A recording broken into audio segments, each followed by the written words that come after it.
All right, hello and good morning and happy Sunday. It's Meteorologist Ansley Parker here, and we are about to, if not just a second ago, got the 11 a.m. update about Hurricane Erin. So what I'm going to do here is kind of break down for you the latest.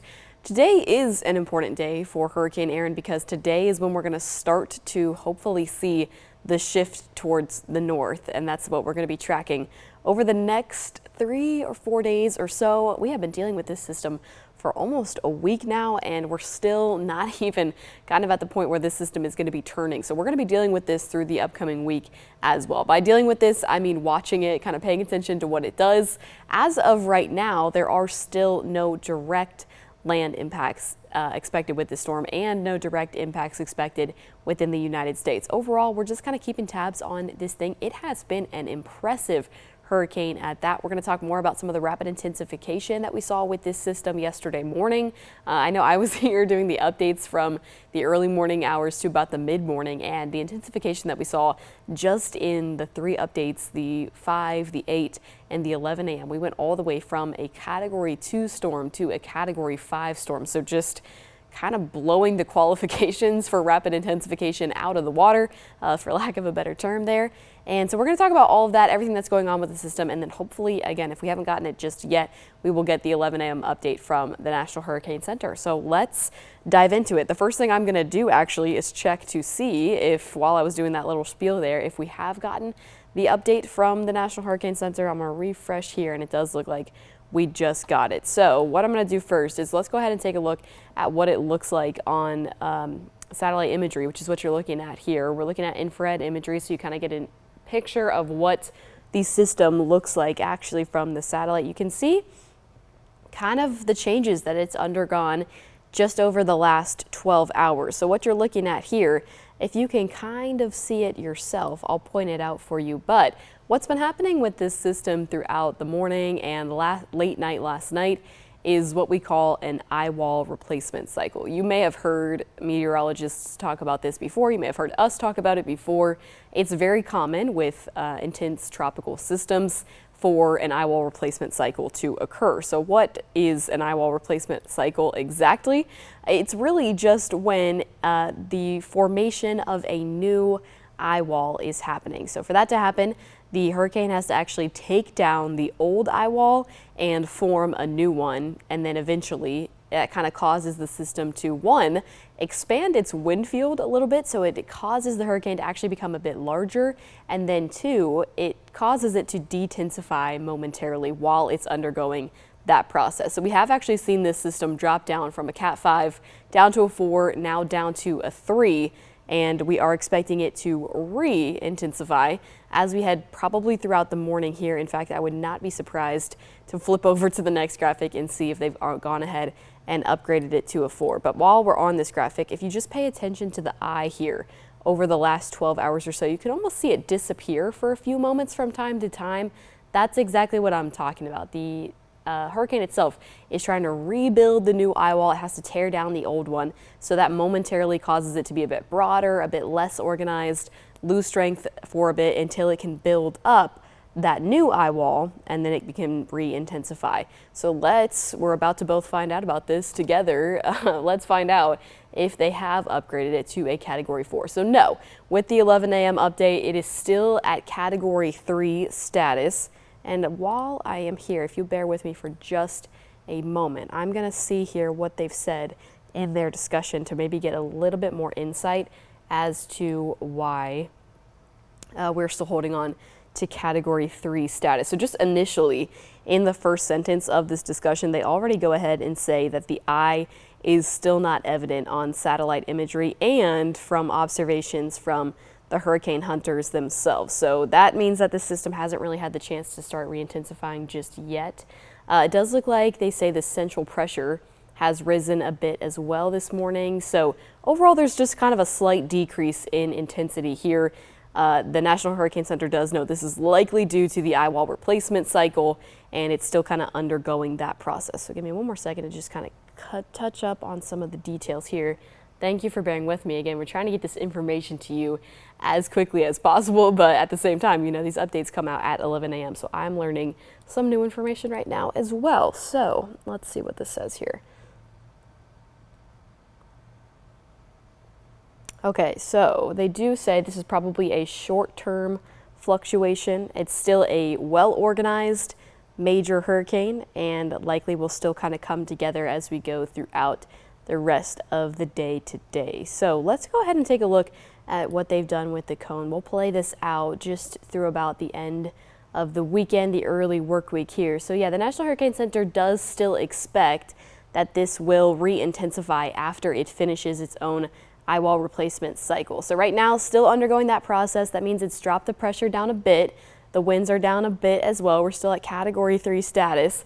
But again, that wind field has expanded a bit. So you can see the outer bands and overall just kind of how large this system is. This is stretching over parts of Puerto Rico, the Virgin Islands here. I've already kind of been watching coverage throughout the day today of how much rainfall they've had along these islands here. There is an active tropical storm warning for parts of Turks and Caicos and the southern Bahamas. So those areas there are under tropical storm warning. What that essentially means is that tropical storm conditions are expected here within, I think, the next 24 hours or so. So that would mean tropical storm conditions, to be a bit more specific, we're talking about heavy rainfall that could cause considerable flash and urban flooding, and that means that we could be looking at things like landslides or mudslides, and tropical storm force winds are possible from the outer bands.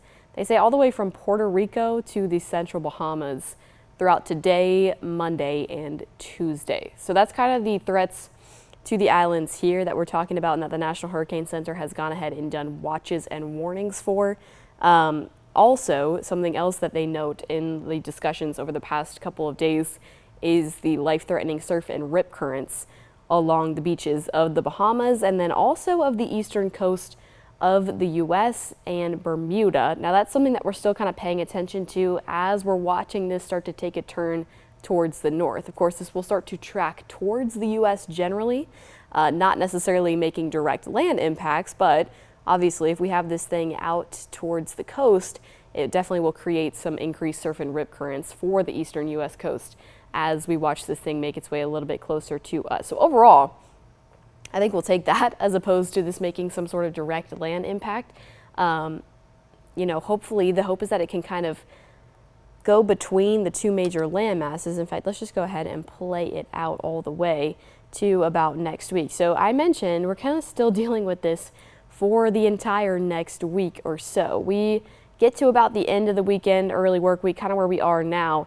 We'll see this thing re-intensify to a Category 4, and then we start to see this gradual turn towards due north direction as opposed to the west-northwest direction that we're at right now. What is the reason for this turn? One of the reasons is what we're seeing right now, kind of the eyewall replacement. Overall, the detensification of this system may have weakened the western side just a bit, and that can cause this thing to turn towards the north. More notably than that, what's really causing the turn is kind of a mid-level, what we call a ridge over the continental U.S. at the moment. So what that's doing, it's kind of essentially think of a high pressure system. It's steering the hurricane actually away from the U.S. Now there's actually another one out here as well, which is kind of why this could potentially keyhole both Bermuda and the U.S. alike. That's the hope here, of course, that this would generally just be a fish storm aside from, of course, the impacts from the outer bands that are already happening over in Turks and Caicos, in the Virgin Islands, over in Puerto Rico, Bahamas, areas like that. But avoiding any sort of direct land impact with this system will definitely be the best case scenario. So we'll kind of see this drop down to Category 3 because it will overall kind of start to lose its steam as we head into about the midweek in this upcoming week. And then that's when we could see this take a bit of a curve towards the east. And that's when we'll want to pay attention to Bermuda. Bermuda has gone kind of in and out of the cone over the last couple of days based on changes in model guidance. Right now they are on the outside of the cone. I think that's looking pretty good. You can see it's not great agreement here. The cone is still pretty wide, so we'll want to pay attention to this through the rest of the week just to be sure. But overall, I do still think that they're talking about some surf, rip currents. They may want to still be watching for potential heavy rainfall, especially being on the eastern side of this storm, maybe some strong winds as well, but still looking to avoid direct impact with Erin. So that's a look at the cone here with the 11 a.m. update really quickly before I leave the cone. I'm going to see what they say about the turn towards the west. So it's still moving towards the west-northwest right now. Let's see here. Yeah, okay. So they still say over the next couple of days, I think we're generally trending here towards, you can see, we're just getting closer and closer to eventually making this thing make its way towards the north. Again, it's the influence of both of those high pressure systems on either side of it that's kind of steering it in that direction. So generally it's heading that way. We just still quite haven't made that direct turn at the moment. It's still overall moving the same way that it's been moving over the past couple of days. So we'll keep our eye on the movement here as we get through the rest of the day today. Let's flip it over to the spaghetti models just to kind of show you that the agreement here over the next 48 hours, and even now that I'm looking at the European spaghetti plots here, looks fairly decent. You can tell really tight here all the way through about the Bahamas. Then as we get towards the east coast of the U.S., there's a few outliers that still try to swing this thing out a little bit closer towards the coast of North Carolina. Overall, though, the agreement is fairly tight, and I'm encouraged to see the agreement also kind of keeps this along this centralized line here, which overall avoids direct impact with Bermuda as well. Let's take a look at what the GFS says. A little bit less agreement here with the GFS. You can see just not quite as tight. There's a little bit more of an outlier over towards the east, a little bit more outliers over towards the west, but I think generally, which if I could find Bermuda underneath the satellite that we seem to have turned on here, generally still the trend here, kind of if you take the central line, is that this would be overall a fish storm. So that is good news as well. So that's kind of the situation with Erin as of the 11 a.m. update. But because I'm here, I also want to talk a little bit more about what else is going on in the tropics. So let's take a look at the Atlantic, starting with kind of a big overview here. Here's where things stand. Of course, most notably, we have Erin out there just kind of north of Puerto Rico at the moment. But we have two other areas of potential tropical development. One that looks not so promising, that's the one I'm going to talk about here first. I'm also going to check to make sure there's no updates on either of these areas, but I believe these update at 2 and 8. Yes, okay, so no updates here.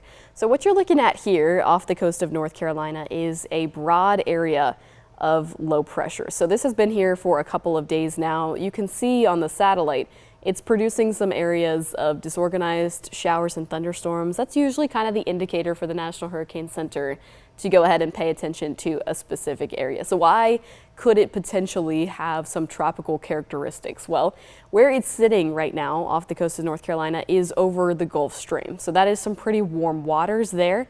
As it kind of sits here and drifts over this area kind of over the next day or so, the warm waters here could potentially support some tropical development, but similar to a lot of the areas that we've been monitoring off the coast of the eastern U.S., I really don't think that this is something that's going to come to fruition, mainly because it just doesn't have enough time. Now, this is a good thing. I'm not saying this as a bad thing at all. I'm glad that it doesn't have enough time. But what's really going to happen is as we head into the upcoming work week, probably starting sometime Monday, environmental conditions start to lose favorability for this thing to develop. So I know it says 10% chance of development overall. I really would say 10% chance of development over the next 2 days. I almost would drop 7 days down to 0 because it needs to happen basically throughout the day today and tomorrow. Otherwise, it's going to start to drift to where the upper level winds just really don't support any sort of tropical development. The upper level winds are going to become hostile. It's going to try to break the system apart, and it won't really have the chance to develop into anything further. Again, a good thing.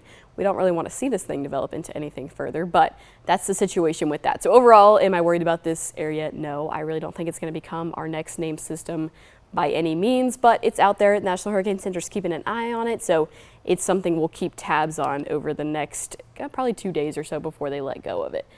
Elsewhere, this is one that just kind of popped up last night, another area of potential tropical development that we will be keeping our eye on. I would say this one is maybe just a little more promising only because of where it's located. So right now, this is off of the west coast of Africa. So what is happening here is a tropical wave, so kind of a disturbance in the atmosphere that potentially could drift into what we call the main development region here in the Atlantic. That's this stretch of Atlantic Ocean water right here. What this means basically is this is the area where most tropical systems in the Atlantic tend to form. And you're probably pretty familiar with this. In fact, this is exactly where Erin formed as well.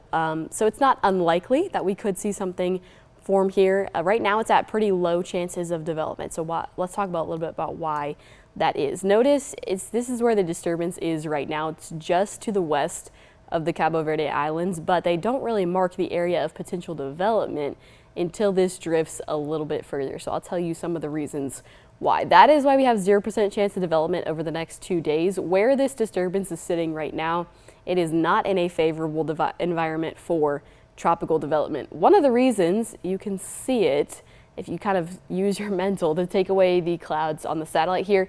This coloring right here is actually Saharan dust. So where this is right now, it appears to be in a somewhat dry environment that may not allow it to really get together and develop any further. Not only that, and I'll briefly flip over to sea surface temperatures to talk a little bit more about this.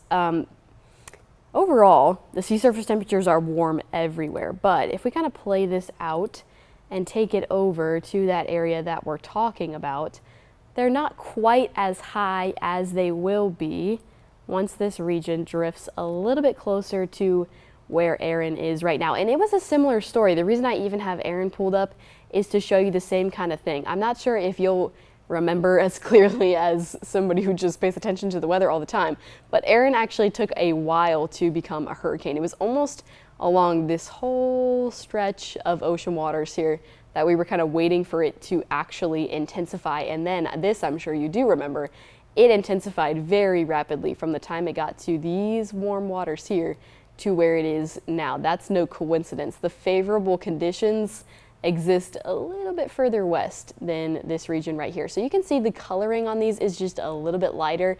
This is very dark, almost a maroon color. That's just indicating these are where the prime sea surface temperatures are for further tropical development. So that is one of the reasons. Anything that develops out here can definitely sustain itself, maintain its intensity, maybe strengthen a little bit further. These are not necessarily cool sea surface temperatures. You're not seeing colors like this really light yellow, or even if we went beyond this, a light green or anything like that. They're certainly still supportive, but intensification would really be happening out here. So with that in mind, if I flip it over to the region that we're watching, that kind of lines up, right? It's really where, and let me get my clicker out one more time. This is kind of where the warmer waters are, and that's probably one of the reasons that they're not really saying anything could happen until it gets a little bit closer to some waters that could further support its development. I believe that's one of the reasons as well. And then of course, you can see it's got to make its way through some Saharan dust as well first. I also believe that's probably why the chances of development are still somewhat low in the long term as well. It's got to get through this dry air. It basically has a lot to overcome before it can get to the main development region and where things are just a bit more favorable for it to cause some potential tropical development. So it's got a lot to do, and I think that's why overall the chances are still pretty low for it to have some development. It's not, again, uncommon for anything to develop in this region, especially during the peak of hurricane season.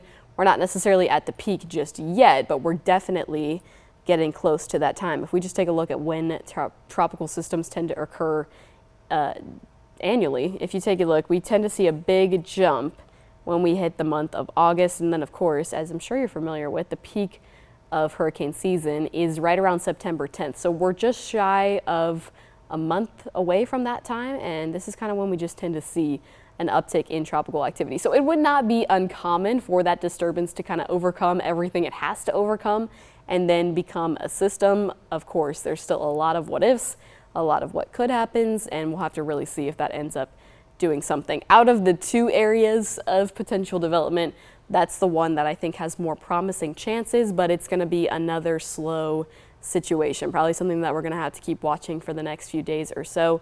In fact, the National Hurricane Center notes specifically, we won't really be talking about something potentially forming until the midweek next week. So overall, if it does become something, the next name on the list to grab would be the F name. We have had 5 named storms so far this season, Erin was our first hurricane of the 2025 season, which if you just remember from that last graphic, the first hurricane of the 2025, or of the hurricane season in general, on average occurs around August 11th. So we're trending somewhat behind average, not too behind, kind of right on track with average for the season. The next name would be Ferdinand. Again, that is the 6th named storm of the season, and that would be the F name on the list. So overall, that is kind of where we stand in terms of the tropics out there right now. I'll kind of put the cone back on just so you can see what the situation is with the 11 a.m. advisory while I talk a little bit more about the plan here for the end of the weekend and the upcoming week. What I will leave you with is that talking about what this is going to do for central Georgia. Obviously, the great news is, especially with the system that's been so strong, is that this is not going to have direct land impacts on the continental U.S. as a whole, but definitely not on us here on central Georgia. We're talking about definitely some increased surf and rip currents. If you're traveling over the next week or so, heading down to the coast, that's something that you want to be aware of. Otherwise, Erin actually may end up doing something interesting for us here in central Georgia, and that is kind of change the upper level pattern that we have in our atmosphere and end up bringing us some northwesterly surface flow. Why do I mention this at all? It basically could drop our temperatures as we head towards the end of the 7-day forecast. That was a super long-winded way of saying that. I will show you the 7-day forecast just to talk a little bit more specifically about what I'm talking about here. By the time we get to the end of the upcoming week, now this is the end of the 7-day forecast. Remember, this is basically the most uncertain part of the forecast, but as we get to the end of the 7-day forecast, we could be looking at this system driving in some northwesterly surface flow to our area. That could drop the temperatures, potentially drop the humidity a bit as well, but we still have some rain chances there also. That could be part of the reason too that the temperatures could be a little bit lower. But overall, there is one day on there that has an 80-degree number. Now, I'll grant you this, it's 89 degrees. Some of the models were going a bit lower than that. I'm not totally sold on the whole thing just yet, so I'm kind of waiting for a little bit more model certainty before I decide to fully go with the 80s. But either way, there is a wink of cooler numbers kind of making their way to the 7-day forecast, and that, again, would be somewhat related to Erin kind of blowing by the eastern U.S. coast. So if you're looking for a connection to us here in central Georgia, that would be it by the time we get to the second half of the week. Other than that, we will continue to track this system. Again, it's something we've been watching for the last few days, something we're going to keep watching over the next couple of days, a long-lived system. I mean, we have been tracking this thing all the way since the western coast of Africa over a week ago, and now we're still talking about this thing making its way into the area into the midweek next week. So just a long-lived system. We're going to keep watching it, just look for any changes. Overall, right now, the forecast for almost all land masses beyond the outer bands and what that's causing right now is looking positive, especially for the continental U.S. as a whole. We'll keep our eye on that tropical disturbance that's out towards the west coast of Africa right now, kind of see how that develops as we head into the midweek this week. I think we should have some better answers by then. We'll see the most changes probably between Monday and Wednesday about if that system is looking promising for potential tropical development. And of course, you know where to find all of that information right here with our team. We will be updating our web. You can find it on 13wmaz.com. Any and all changes will be there. And then you can also find just overall the latest updates to Erin and any other information about the weather here in central Georgia and our 24/7 radar. Just kind of all of your weather information is right here on 13 WMAZ Plus as well. Meteorologist David Guerrero will be back here tonight. He'll kind of take over the updates this afternoon, and we will go from there until we climb into the upcoming work week. So thank you so much for joining me for this update on Hurricane Erin. I hope you have a safe and restful Sunday.